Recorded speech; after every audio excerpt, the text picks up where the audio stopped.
Hello everyone, welcome to digital food. Madhya Pradesh power generating company limited, जो कि पूर्णतः मध्य प्रदेश सरकार के स्वामित्व वाली कंपनी है। जिस तरह से यूपी में यूपी आर्विनल है, उत्तर प्रदेश राज्य विद्युत उत्पादन निगम लिमिटेड, उसी तरह से मध्य प्रदेश में है एमपी पीजीसीएल, मध्य Pradesh power generating company limited. तो एमपी पीजीसीएल के द्वारा एक अच्छी खासी वैकेंसी निकाली गई है, जिसमें जेई की पोस्ट, प्लांट ऑपरेटर की पोस्ट और कुछ केमिस्ट की पोस्ट निकाली गई हैं। इसमें जेई की जो पोस्ट है उसमें डिप्लोमा, बीई और बीटेक तीनों लोग एलिजिबल हैं। प्लांट ऑपरेटर की जो पोस्ट है वो आईटीआई वाले बच्चों के लिए। बाकी कुछ पोस्ट मेडिकल कैटेगरी की हैं, जिसमें फार्मासिस्ट की पोस्ट है, केमिस्ट की पोस्ट है और नर्स की पोस्ट है। आइए हम एक एक करके डिटेल में देख लेते हैं। आप यहाँ पे देख सकते हैं पाली रसायनिक की पोस्ट है, जिसको हम केमिस्ट की पोस्ट बोलते हैं। इसकी टोटल 3 वैकेंसीज हैं। अगला है कनिष्ठ अभियंता संयंत्र, इसको हम बोलते हैं प्लांट जेई। ठीक है, इसमें मैकेनिकल वालों के लिए है 13 पोस्ट और इलेक्ट्रिकल वालों के लिए 5 पोस्ट और इलेक्ट्रॉनिक्स के लिए 3 पोस्ट हैं।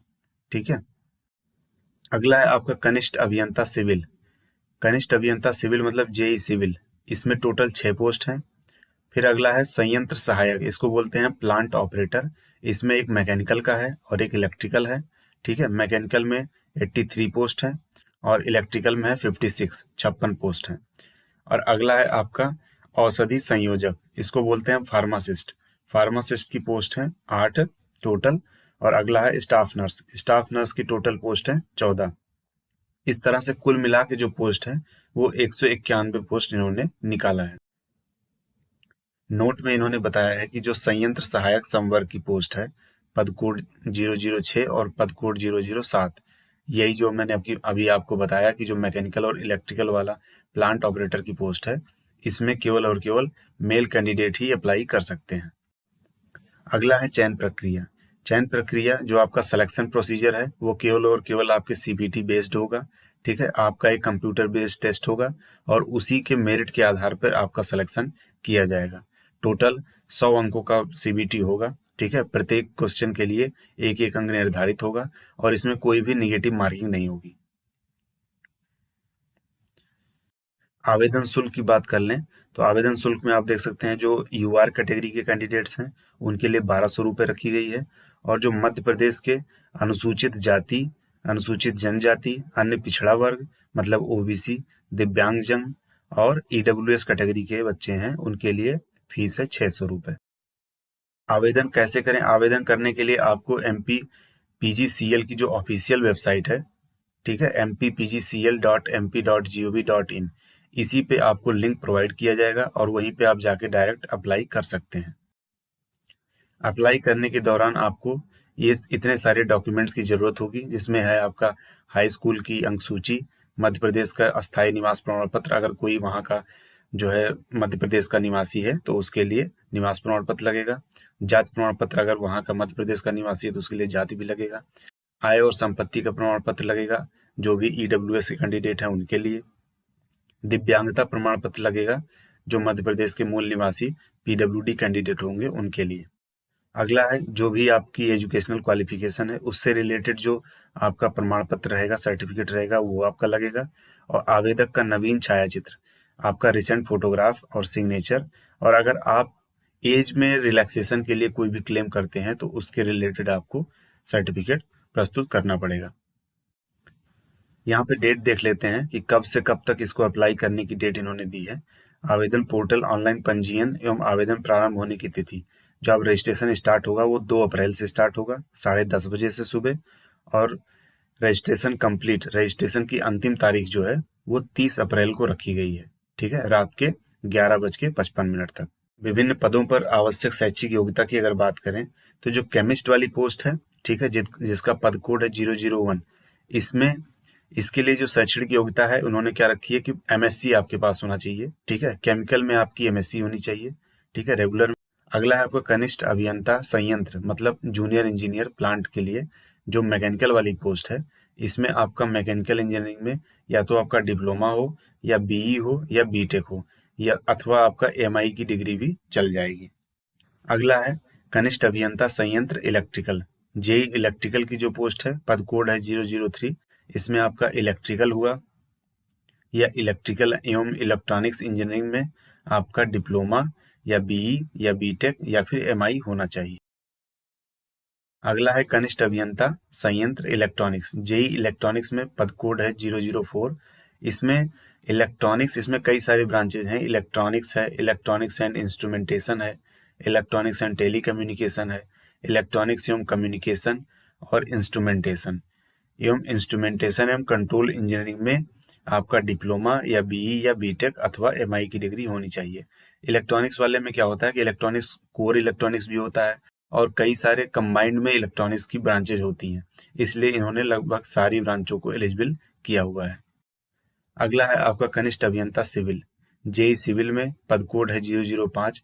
इसमें आपका सिविल इंजीनियरिंग में डिप्लोमा या बीई या बीटेक या फिर एमआई की डिग्री अनिवार्य होगी। अगला है आपका संयंत्र सहायक, जिसको प्लांट ऑपरेटर बोलते हैं मैकेनिकल में। मैकेनिकल वाली जो पोस्ट है उसकी है पद कोड है 006। इसमें इसके लिए आपके पास होना चाहिए आईटीआई का मशीनिस्ट ट्रेड में या फिटर में या वेल्डर में या फिर HP welder, mechanic pump, mechanic वाहन, मोटर मैकेनिक, डीजल मैकेनिक। ठीक है, इतने सारे ट्रेड्स में आपका आईटीआई चल सकता है। ठीक है, अगला है आपका संयंत्र सहायक इलेक्ट्रिकल, जो प्लांट ऑपरेटर इलेक्ट्रिकल है, इसका पद कोड है 007। इसमें आपके पास इलेक्ट्रीशियन या वायरमैन या इलेक्ट्रॉनिक्स या इंस्ट्रूमेंटेशन, इन चारों ट्रेड में से किसी में भी अगर आपका आईटीआई है तो आप संयंत्र सहायक इलेक्ट्रिकल के लिए अप्लाई कर सकते हैं। अगला है आपका औषधि संयोजक फार्मासिस्ट। ठीक है, जो फार्मासिस्ट वाली पोस्ट है इसके लिए आपके पास 10+2 होना चाहिए और उसके साथ में आपका नियमित डिप्लोमा या डिग्री में फार्मेसी होनी चाहिए। ठीक है, जैसे होता है ना bachelor of pharmacy and diploma in pharmacy. ठीक है, बी फार्मा या डी फार्मा, तो दोनों में से कोई भी हो आपका चल जाएगा। अगला है स्टाफ नर्स। स्टाफ नर्स की पोस्ट की बात करें तो इसमें आपकी जो एलिजिबिलिटी है, ठीक है, जो आपकी मिनिमम क्वालिफिकेशन है उसके लिए आपके पास 12th होना चाहिए। 12th आपका किस में होना चाहिए? फिजिक्स, केमिस्ट्री और बायो में होना चाहिए। ठीक है, ये सब्जेक्ट होने चाहिए आपके 12th में। और साथ ही आपके पास बीएससी नर्सिंग अथवा जीएनएम आपका कंप्लीट होना चाहिए एवं ज्येष्ठ प्रसूति विज्ञान में आप उत्तीर्ण होने चाहिए। अगला है एज लिमिट। एज लिमिट की बात करें तो जो पद कोड 001 है, जिसको हम केमिस्ट बोल रहे थे, जिसमें एमएससी की डिग्री मांगी गई थी, उसके लिए न्यूनतम आयु रखी गई है 21 वर्ष। बाकी सारे जो भी अन्य पद कोड हैं, ठीक है, उन सब के लिए मिनिमम आयु है 18 वर्ष। और अगर अधिकतम आयु की बात करें तो मेल कैटेगरी में जो है, ठीक है, अनरिजर्व्ड में, उनके लिए मैक्सिमम एज है 40 साल। बाकी सारे कैटेगरी में चाहे वो महिला हो, ठीक है, या फिर वो SC/ST कैंडिडेट हूँ, ठीक है, या फिर वो PWD कैंडिडेट हूँ, सबके लिए अपर एज लिमिट 45 साल रखी गई है। अगला है चयन प्रक्रिया। चयन प्रक्रिया की बात करें तो आपका जो सिलेक्शन है वो केवल और केवल सीबीटी बेस्ड पे होगा, इसमें कोई भी इंटरव्यू नहीं है। ठीक है, सीबीटी में आपके 100 क्वेश्चन आएंगे, 75 क्वेश्चन आपके ट्रेड से रिलेटेड होंगे, जो भी आपका डिसिप्लिन है, और 25 क्वेश्चन आपके जो होंगे वो आपका जीएस, रीजनिंग, ठीक है, और मैथ से होंगे। ठीक है, टोटल 2 घंटे का एग्जाम होगा और इसमें कोई भी निगेटिव मार्किंग नहीं होगा। और इसी सीबीटी के बेस्ड पे आपका एक मेरिट लिस्ट तैयार किया जाएगा और उसी लिस्ट के आधार पर आपका फाइनल सिलेक्शन होगा। यहाँ पे एक चीज का आप ध्यान देंगे कि अगर जन्म तिथि समान होने की स्थिति में ऐसे उम्मीदवार को वरीयता दी जाएगी जिन्होंने उक्त पद पर आयोजित कंप्यूटर आधारित परीक्षा के संबंधित विषय पर आधारित भाग 75 प्रश्न में अधिक अंक प्राप्त किए हों। मतलब अगर 2 लोगों की एज समान है और उनके मार्क्स भी सेम आए हैं, तो उनमें जिसके टेक्निकल में मार्क्स, मतलब जो कोर वाला सब्जेक्ट है, उसमें अगर उनके मार्क्स जिसके ज़्यादा होंगे उसी को सेलेक्ट किया जाएगा, उसी को वरीयता क्रम में ऊपर रखा जाएगा। अगला है ट्रेनिंग। जब आपका फाइनल सिलेक्शन हो जाता है, ठीक है, सिलेक्शन के बाद आपकी ट्रेनिंग होती है। अलग अलग पोस्ट के लिए अलग अलग ट्रेनिंग पीरियड निर्धारित किया गया है। जैसे कि आपका केमिस्ट वाली जो पोस्ट है उसके लिए 1 साल, ठीक है। बाकी जेई, मैकेनिकल, इलेक्ट्रिकल और इलेक्ट्रॉनिक्स और सिविल, इन चारों के लिए ट्रेनिंग पीरियड है 1 साल का। उसके बाद प्लांट ऑपरेटर जो मैकेनिकल हैं और इलेक्ट्रिकल हैं, इनके लिए जो ट्रेनिंग पीरियड है वो 9 महीने का है। ठीक है, फार्मासिस्ट के लिए और स्टाफ नर्स के लिए कोई भी ट्रेनिंग पीरियड लागू नहीं है। अगला है वेतन भत्ते की बात करें तो जो रसायनज्ञ मतलब केमिस्ट वाली पोस्ट है वो लेवल 12 में आता है। बाकी जो जेई की पोस्ट है मैकेनिकल, इलेक्ट्रिकल, इलेक्ट्रॉनिक्स, सिविल, ये चारों लेवल 8 की जॉब है। अगला आता है आपका संयंत्र सहायक, जो प्लांट ऑपरेटर मैकेनिकल और इलेक्ट्रिकल की पोस्ट है वो लेवल 6 में आती है। और फार्मासिस्ट की पोस्ट लेवल 4 में है और स्टाफ नर्स की पोस्ट लेवल 5 में है। अगला आता है परिवीक्षा अवधि। परिवीक्षा अवधि मतलब प्रोबेशन पीरियड। हर एक पोस्ट के लिए एक प्रोबेशन पीरियड रखा जाता है। तो यहाँ पे क्या है कि जो पद कोड 001 है जिसको हम केमिस्ट बोलते हैं, ठीक है, केमिस्ट वाली पोस्ट के लिए परिवीक्षा अवधि रखी गई है 2 साल के लिए। बाकी सारी पोस्ट जो हैं उनके लिए परिवीक्षा अवधि मतलब प्रोबेशन पीरियड 3 साल का रखा गया है। तो दोस्तों इस वैकेंसी के रिगार्डिंग जितने भी इंपॉर्टेंट पॉइंट्स थे लगभग सारे पॉइंट्स को मैंने इस वीडियो में कवर कर दिया है। धन्यवाद दोस्तों। इसी तरह से अपडेट पाते रहने के लिए प्लीज चैनल को लाइक एंड सब्सक्राइब जरूर करें।